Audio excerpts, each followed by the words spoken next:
Intermittent fasting. It's a buzzword these days. We go on Dr. Google and type in, is intermittent fasting healthy? Is intermittent fasting safe? Does intermittent fasting slow down the metabolism and put you in starvation mode? It's one of the top search terms on Dr. Google. But are those myths that are being passed around and accepted as truth the reality? Is intermittent fasting dangerous for you? Does intermittent fasting cause you to lose muscle? Does it shut down the metabolism? Well, in this video, I'm going to debunk 5 of the most common intermittent fasting myths with science. I'm going to debunk it with science. I'm going to debunk it with experience and some cool analogies that are going to make a lot of sense for you. So howdy everybody, my name is Ben Azadi. I'm the best-selling author of 3 books. I'm the founder of Keto Camp. Here at Keto Camp, we're on a mission to educate, on a mission to inspire 1 billion people on planet Earth. I am super grateful you chose to watch this video, whether you're live with me or watching the replay. Let me know in the comment section, the chat box down below, where you're watching from in this beautiful world. I'm here in Miami, Florida. I have a silly question for you. Would you ever lecture a bird on how to fly? Pretty stupid question, right? What about a bear? Would you ever lecture a bear on how to hibernate? We don't know anything about flying, but birds do. We don't know anything about going into hibernation right now, but bears do. They do it every year. Wouldn't it be silly to lecture them on how to do it? Yeah, I know. Same thing with your friends, your coworkers, maybe even your doctor or dietitian who tell you fasting is dangerous. They lecture you on why you should not practice fasting. When we look at it from the lens I just explained, it's a pretty silly thing. They don't know anything about fasting. They've never done it. How would we take advice from that? Same thing. So first of all, how do we know if fasting works? We got to do it for ourselves. I've been doing fasting. I started practicing a fasting schedule back in 2013. And guess what? I've been practicing fasting and teaching it since 2013 along with keto. So I've done it, but also I looked into the science and I have some great things to break down for you today. I just want to let you know there, and you hear on YouTube, Alina Nazari, she's part of the Keto Camp team. She's a Keto Camp family member. She's going to be helping out with the chat box. I see you, Mark. Good to see you, brother. I see you, Rhonda. I see you, William.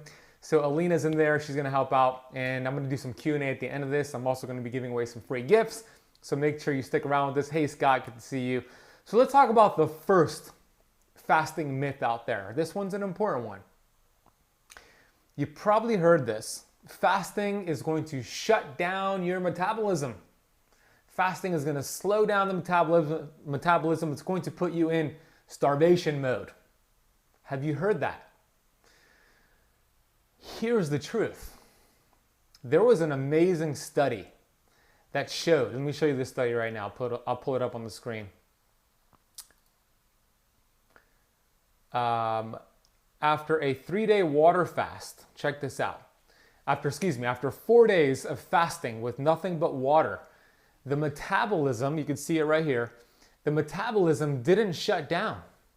No. As a matter of fact, the metabolism was more efficient, 13% more efficient according to this study. And the reason is this. Here's the reason why the metabolism does not shut down during a fast. I want you to write this down if you're taking notes. Counter-regulatory hormones. Here's what the study said. Studies of fasting show the basal metabolism doesn't shut down during fasting. It revs itself up. This study showed that 4 consecutive days of fasting increased the basal metabolism by 13%. Wow. Here's why. The body is hardwired for the old school. So when we go 16 hours, 20 hours, 24 hours without food, here's what happens. The body starts to think, oh crap, I'm going through a famish. We need to keep this body alert. We need to keep this body energized and focused so it could go out there and hunt and kill the next meal in order to stay alive. You see, the body doesn't understand that we're blessed to have food readily available to us. The body does not understand or care that I could go on my Uber Eats app on my phone, hit a button, and have a millennial knock on my door and 30 minutes with food. The body doesn't understand this. We're hardwired for the old school. So it starts to actually increase something called counter-regulatory hormones. Glucagon, epinephrine, cortisol, glucagon, human growth hormone. These are all hormones that run counter to insulin. Insulin is down when you fast because you're not eating, which is good because insulin causes you to store fat, especially in excess. So when you're fasting, insulin is down, counter-regulatory hormones go up.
One, two, 1, 2.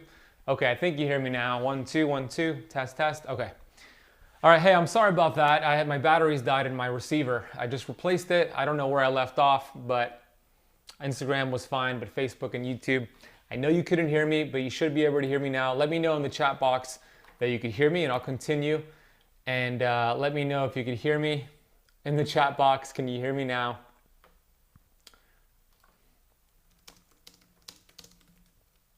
And I'll continue. Okay, cool. Ta-da. Thanks for letting me know. That's a live stream for you. I don't know where I left off, but let me know on YouTube where I left off because I want to make sure you got what I was saying. I don't know where I left off, where my sound took off, but I was talking about cutting calories versus intermittent fasting. I was talking about the biggest difference between cutting calories with fasting and cutting calories by eating frequent meals throughout the day is that you don't get the benefit of counter-regulatory hormones when you count calories and when you cut calories and eat frequently. But when you fast and cut calories, you get the benefit of that, which prevents the metabolism from shutting down. In fact, it could help your metabolism be more efficient. By the way, the metabolism can't speed up or slow down. It could become more efficient. That's the goal there. If you want to age faster than anybody you know, eats every 2 to 3 hours. You'll develop disease faster, you'll age faster because you'll create duplication of cells. So let's put that myth to bed. I showed you the study that intermittent fasting or even 4 days of a water fast could actually help you have a more efficient metabolism by 13%. All right, let's continue on here to the second myth, which is going to be, I used to hear this all the time when I owned my CrossFit gym here in Miami, and that was the fact that people used to say, the members used to say, Ben, I can't practice fasting. I'm gonna lose all my hard-earned muscle. And I don't wanna do that. I work out so hard. Muscle is a longevity organ. Muscle helps burn extra calories. Muscle's great. Will you lose muscle when you practice fasting? The human body is not stupid. God didn't create us stupidly. We were created magnificently. I say it all the time. You are a masterpiece because you are a piece of the master. Here's a perfect example. We eat food. We turn that food, we store that food as body fat. We don't eat food, we burn that body fat. Why would we burn muscle if we're storing fat for energy? It makes no sense. The analogy that Dr. Fung gave was that it's like somebody storing firewood all winter long to get ready for the cold winter months. Excuse me, let me rephrase that. It's like somebody storing firewood all summer long to get ready for the cold winter months. And they have all this firewood stored up, their body fat, and now winter rolls around. They need to get some heat, but instead of burning the firewood they have stored, the body fat, they go and they chop up their couch and throw that into the furnace. Stupid, it doesn't make any sense. Why would the body do that? Why would the body store body fat and when the chips are down, burn muscle? Makes no sense. So as long as you're fat adapted and metabolically flexible, your body will not burn muscle until you achieve about 5% body fat or less. And if it does lose some protein and maybe some muscle, rest assured it's junky muscle. And that's via autophagy. It's getting rid of it and then it builds back stronger. So we have to see both sides of it. So that is the second myth that we put to bed and hopefully we debunked. I got 3 more for you. Before I reveal those 3, please hit the thumbs up button here on YouTube and say hello to Alina, who's in the chat box. She's part of the Keto Camp team. She just joined us recently and she's doing great work for us. She's going to be engaging with you. So hit the thumbs up button on the video and then on Facebook as well.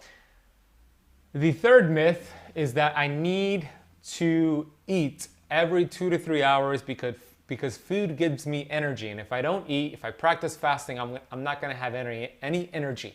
Well, I just shared how your body gives you energy, the counter-regulatory hormones, but I also want you to understand this. Food does not give you energy. It does the complete opposite. Think about it. When was the last time you had a feast? Maybe it was Thanksgiving, maybe it was Christmas. You had this big meal and you were stuffed. Was your first thought, all right, I'm energized, I'm going to get some work done? No. Your first thought was, where's the couch? I'm gonna go into a food coma. Because to eat food, it takes massive amounts of energy and resources to digest that food. It does. From chewing the food, digesting the food, and then assimilating that food from macronutrients to micronutrients. It takes a lot of energy, takes a lot of resources, and it takes a lot of blood flow away from the brain. Not good, but when you fast the right way, the way I teach it here at Keto Camp, you now have all of this energy, all of this resources, and your body could actually use that for the task at hand. Whether it's playing with your kids, whether it's working on a project, doing a live stream like this, I'm fasted right now, but your body will use it for whatever you're doing. That's the goal. So food does not give you energy. It's the complete opposite. I hope that makes sense for you. All right, number 4, myth. You might have heard this from your mom growing up. I know I sure did. Breakfast is the most important meal of the day. Is it? Here's the truth. Breakfast is the most important meal of the day. Not to mess up. I believe breakfast is the dumbest meal of the day. If you study our circadian rhythm, if you look at the hunger hormone ghrelin, it's at its lowest point around 9 a.m. in the morning, which goes to show we're not designed to eat a big breakfast. We're just not. We're not designed for that. We actually have cortisol up in the morning, which helps gives us energy. And if you have a high carbohydrate meal in the morning, along with the high cortisol levels, that is a recipe for fat storage. Not good. So breakfast is not the most important meal of the day. You know what the breakfast of champions is? Your body fat. Because if you fast, you're still eating, by the way. You're eating your body fat. You have a choice. You could get your calories, your breakfast from that muffin, the cereal, that protein shake. Yeah, you could get your calories from that, or your butt, your hips, and your thighs. It's your choice. So if we have body fat, why not use that for breakfast? Why not just have a cup of coffee? That's much better. So breakfast is not the most important meal of the day. We've been lied to, folks. You got to understand this. There's a lot of food companies out there, General Mills, big food companies, these Franken-food companies, that hate the idea of you skipping breakfast. They hate the idea of you practicing intermittent fasting. There's no money to be made from fasting. There's a lot of money to be lost. So you're going to see dietitians and nutritionists tell you breakfast is important. Who funds 40% of the Academy of Dietetics and Nutrition? Big food companies. A lot of corruption there. And look, I'm not saying all dietitians and nutritionists are bad. There's some brilliant ones out there. But the ones who are put in a box, who don't think outside of the box, who don't look at the research, are the same people that tell you to eat breakfast. Not good. Make sure my sound is good. Okay, it is. 1, 2. Okay, it is good. Now I'm paranoid about the sound. I lost the sound earlier. My sound is good on my end, CM, so I think it's just you. Number five, then I'm going to open it up to Q&A. Actually, before I do, if you want to get my best-selling fasting book called The Intermittent Fasting Cheat Sheet, you can get this for free by going to fastingcheatsheet.com. I'll put a little banner down below. But you could download a free digital download of my book by going to fastingcheatsheet.com. As you can see, that is down below. And then last one here, looking at my notes, a lot of people think they need to eat just to focus. A lot of people believe that we need a steady supply, the brain needs a steady supply of glucose to function. Is that true? Well, it is true, the brain does need glucose. You know, a small percentage of it. But the body can manufacture that glucose from our body fat. So if you skip a meal and you feel like crap, you can't focus, you're hangry, that is a sign that you're metabolically broken. It's a sign that your hormones are wonky. And we need to do some keto adaptation first. Because if you have metabolic flexibility, if you have metabolic freedom, we could skip a meal and then our body could switch from burning through our sugar reserves and then transitioning into our fat stores. But if you don't have that metabolic flexibility and you decide to fast too soon without getting keto adapted because you heard about the amazing benefits of fasting, but you went in it too soon, that could be a problem because glucose gets low in the brain panics and sends the body intense signals for food cravings, for sugar, for carbohydrates. Not good. So that's why it's important to look at fasting like a muscle. That's why it's important to see fasting as a muscle, just like a CrossFit, right? You wouldn't be a couch potato for 10 years and then do a CrossFit workout tomorrow. You wouldn't be a couch potato for 10 years and run a marathon tomorrow. We want to train for that marathon.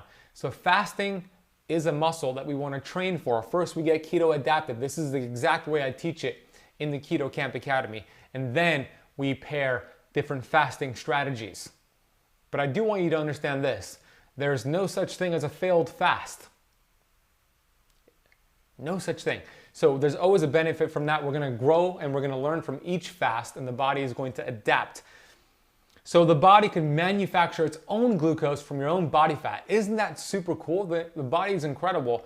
You know, I did a video last week debunking the JAMA study. If Alina could post that in the chat box. I did a video last week because there was a study that came out in JAMA showing that fasting did not work for weight loss. And there was 5 major flaws in that video. And I made a video, it was actually last Wednesday's live stream. So go make sure you watch that. Alina will post a link for it in the chat box so you can watch it next. I have a question for you. Question of the day. What is your current intermittent fasting schedule? What is your go-to schedule? And then I'm going to answer some questions here for you. So just to recap the 5 myths. Number 1 was that fasting will not cause your metabolism to shut down. Number 2, fasting will not cause muscle loss. By the way, I forgot to show you a study about that, the muscle loss study. As you can see here, the reason the body does not burn muscle and it actually preserves muscle is because of human growth hormone. Now, human growth hormone is not only anti-aging and fat burning, but it's also muscle preserving. And this study right here, or right here, showed that after a 24-hour fast, human growth hormone in men increased 2,000%, and in women, 1,300%. Super cool, isn't it? So the body's amazing. You were created so magnificently. Let's give it some credit and let's thrive. Hey, Nook, good to see you. Mark says 18-6 and OMAD twice a week. I love that. It's very similar to my approach. Nook says 16-8. Stacy says I alternate between 16 and 8. Awesome. All right, so let me open it up to some Q&A here. Tank Girl says, I got kicked out of keto because I cheated and I ate a loaf of bread. Glucose went from 80 to 138. Ketones are -0. How can I get back on track? I've been intermittent fasting and keto for 6 months. Help. Okay, so if you've ever, hit a setback on keto and fasting and you got out of ketosis and you had all that bread or whatever it was, first let's understand this. It's never about the setback. It's always about the get back. I believe that setbacks are really setups for something great. And as long as you can learn from a setback, it's an opportunity to grow. It's a stepping stone into greatness. So here's what you can do. If you got knocked out of ketosis, the best way to get back into it is number 1, fast the next day, but also consume caffeine and MCT oil. Studies show that caffeine in high quality coffee could actually double your ketone production. So I personally use Purity Coffee. I think they're the best in the world, best tasting and highest quality. If you go to ketocampcoffee.com and use KetoCamp at checkout, you could get them for 10% off. Alina, if you could post that in the chat box, ketocampcoffee.com, camp with the K. Use KetoCamp at checkout to get 10% off, but you could use some MCT oil, use some caffeine with coffee, and then fast, and then do some exercise in the fasted state. These are great ways to get right back into ketosis. And just understand, it's never about the setback, always about the get back. Is it normal to have a fasting glucose reading to be 126 during PMS? 126 is not a normal fasting glucose level. That shows maybe insulin resistant, that shows a lot of stress. We want a fasting glucose of somewhere between 70 and 90, and that's way above that.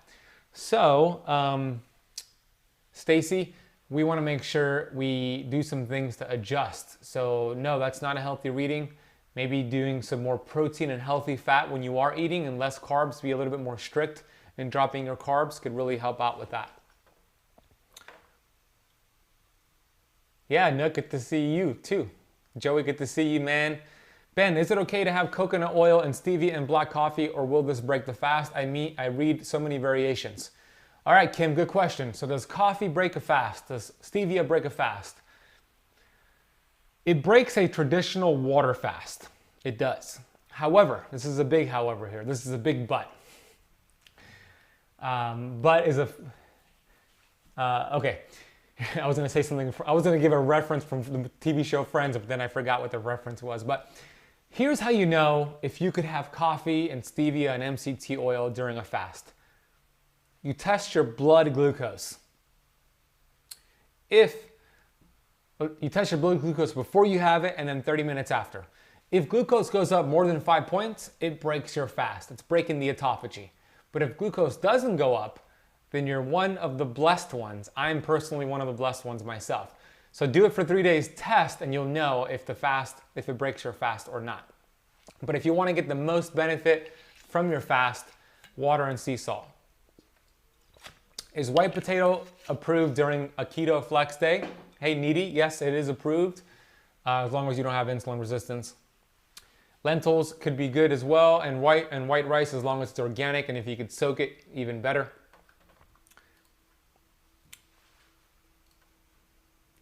Rosanna, good to see you. When I break a fast, I usually have bone broth with ghee and cream of tartar, salt, but a bit after having that, I always start flushing. Yeah, I like the way you're breaking that fast. So I don't know what's causing the flushing, Rosanna. So try eliminating one variable at a time and see if the flushing goes away. Ron Ferguson, can we do OMAD every day until we reach target weight and at a larger calorie deficit? Ron Ferguson, I like OMAD, especially if you have extra weight to lose, but I wouldn't do it every single day. The body will adapt. Just like, I'll give you the perfect example. Ron, if you did the same workout over and over and over and over for weeks and months, will you stop getting results? The answer is, of course. So we always want to change things up. Maybe you could do OMAD 6 days a week, but then you have one day where you don't do OMAD, you don't do any fasting. All personal trainers that are brilliant, the greatest personal trainers out there, like GC3 Fitness, always change up the routine, the workout, to keep the body guessing, to continue getting results. The link is www.ketocampcoffee.com, and then use KetoCamp at checkout for 10% off. That takes you to Purity Coffee. You're one of the lucky ones, awesome. I don't believe in luck, I believe in destiny. Let me see what other questions you have for me here. On YouTube, there's several of you watching. Please hit the thumbs up button so the YouTube algorithms know that you're getting value from this. Alina, I know you gotta sign off soon, so we'll talk later. Thank you so much for your help with the chat box.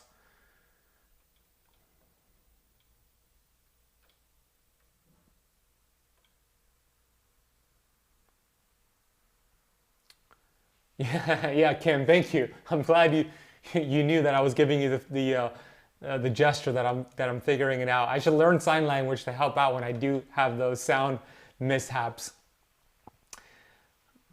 Amazon Joey is the best place to find MCT oil. What can I do to get rid of loose skin? Not much, but it still bugs me. Kim, on my YouTube channel, I have a video, 5 ways to get rid of loose skin. I'll just give you some answers here though. Autophagy is a great way to get rid of loose skin. So longer fasting could help get more autophagy. Autophagy is that cellular repair, cellular recycling process in the body that's activated with exercise and with fasting. So maybe you can do fasted exercise, and building more muscle could also help tighten your skin. Have more collagen, like bone broth and a collagen supplement, that could also help. More protein could help because you're going to rebuild healthier skin. Why would my glucose levels drop after eating? That's an insulin response. What are the exact numbers and how long after eating? What are your thoughts on the carb cycling? Yeah, Carrion, I actually am coming out with a new book called Keto Flex, which talks all about carb cycling. I think it's very important. I'm not a big believer that we should stay in ketosis long term. I don't believe that. That's why I have coined that term keto flexing. That is my term, and I'm coming out with a book all about that. So I have different videos, and I teach that in detail in my Keto Camp Academy. If you want to learn, if you want to get health coaching from me, if you want to become an Academy member, there's a free 14-day trial for the Keto Camp Academy over at ketocampacademy.com.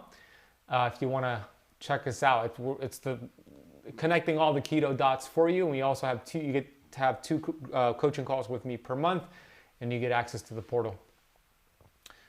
Here's some advanced glucose testing for you. When you test your glucose after eating, we want an hour after eating your glucose to be below 120 optimally. 2 hours after eating, you want your glucose to be under 100. Those are good markers for you to hit. Autophagy, when does autophagy start? There's not really any concrete science on that, but I would estimate, I would guess, I would hypothesize that somewhere between the 16 and 18 hour mark of a fast, we're starting to get some autophagy. Of course, If you go into a fast already being keto adapted, it might happen even sooner. But you'll get max of autophagy during a 3, 4, 5 day water fast. If I stop doing keto, will I gain weight even on a standard low calorie diet? How do I maintain? Sophie, I think it's important to stop keto, but to start flexing out and back in. So I like more of a paleo low carb approach, maybe a carnivore approach in combination with keto. I don't think you should be in a calorie deficit all the time. The body will slow down its fat burning. So Sophie, I'd love to show you how to do it the right way. I have different principles and rules that I teach in the academy. I have the 5-1-1 rule, the 4-2-1 rule, so you can learn about that. But I think it's important to start flexing in and out of ketosis. So maybe you have 1 or 2 days during the week where you do more of a paleo diet, not necessarily keto, but 100 to 200 grams of carbs, and then back into ketosis.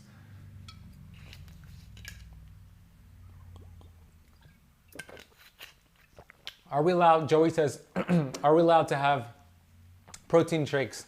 If we can, what are the good kinds, please? Yeah, protein shakes are fine. We don't want to drink protein shakes all the time, every single day, because it makes our digestive system lazy.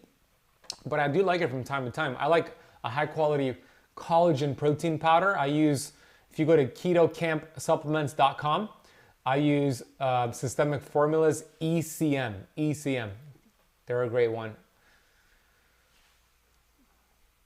Ketovore, exactly. I have an entire 30-day carnivore pillar in my Keto Camp Academy. What are your thoughts on ketone supplements like Prove It supplements? Is it necessary since our bodies produce ketones?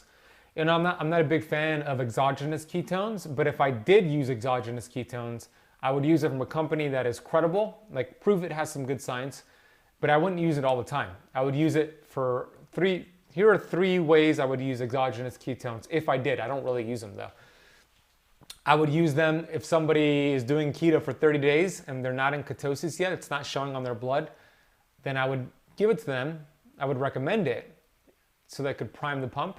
I would use exogenous ketones if I was going to be exposed to radiation, like an airplane or x-rays. I would use exogenous ketones as like a brain hack, a brain performance hack, but I wouldn't rely on it. I think it's better to teach your body to produce the ketones much, much better. How do you, Tank Girl says, please tell me more about how to move in and out of ketosis without the pain and feeling sick. Well, if you do it the right way, if you build up this metabolic machinery, you shouldn't feel sick. You should actually be able to feel great.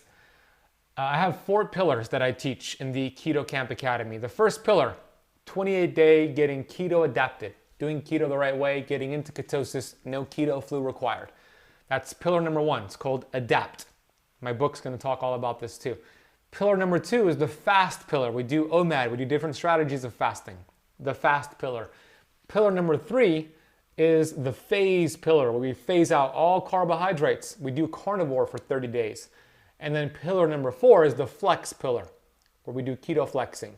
This typically takes 3 to 4 months to get to the flex pillar. If you've done it the right way, you will not feel sick, you will not feel tired, you will not gain weight, you will actually feel exceptional when you do it the right way. So it's adapt, fast, phase, flex. My brand new book coming out maybe later this year, early 2021, is going to outline this, but I have it all structured for you with easy to follow videos in the Keto Camp Academy. If you want a 14-day trial and join the academy for free for 14 days, ketocampacademy.com. Yeah, that's also a good suggestion. Electrolytes are also key. I have them right here from Relight. Mohammed, it takes time to reverse insulin resistance, so maybe longer fasting, doing some more strict keto could help. Do you have any specific examples, says Frida, of what to eat in a day, recipes? Well, in the Keto Camp Academy, there's a 7-day meal plan, there's a nutritional grocery shopping list. I tell you, okay, there's what's called the Keto Camp Blueprint, which tells you all the Keto Camp approved foods, and then the non-approved foods, what are the best keto sweeteners, the worst keto sweeteners, what are the best proteins and fats on keto versus the worst. So yeah, all that's in the academy. You can see it on there. I use Redmond's Relight, R-E-L-Y-T-E. I have a coupon code for them, Keto Camp, for 10 or 15% off, but Redmond's Relight is my favorite.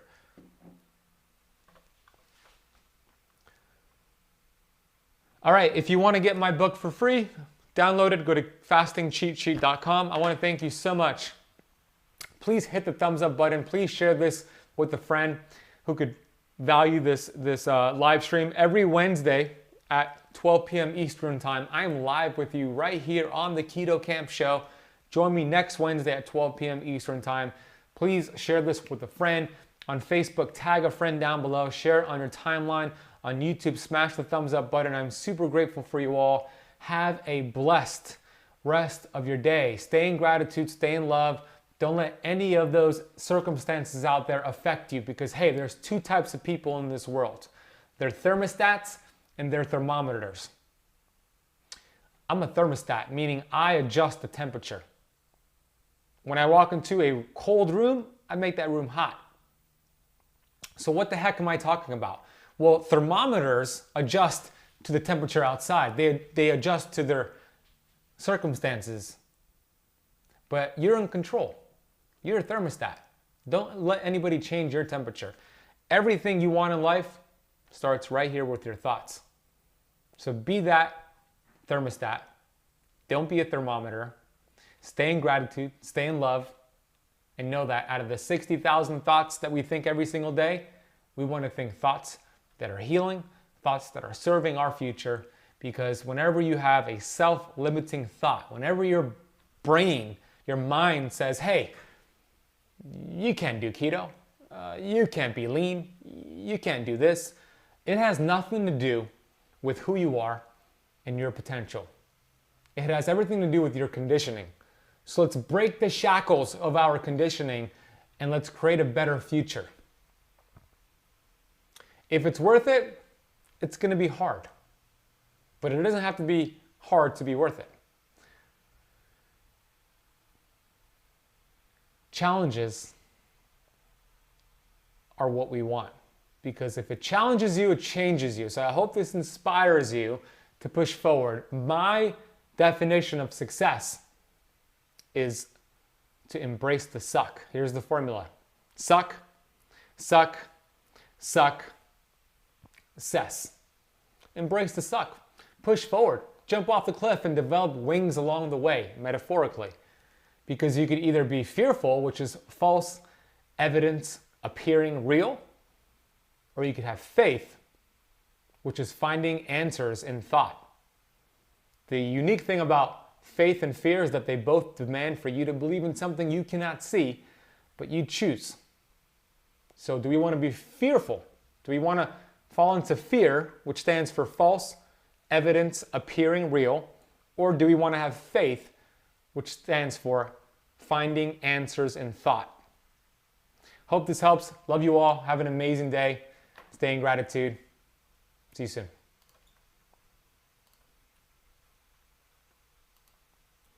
You Instagram, y'all are amazing. I appreciate you all. Thank you for joining me today. I'll see you.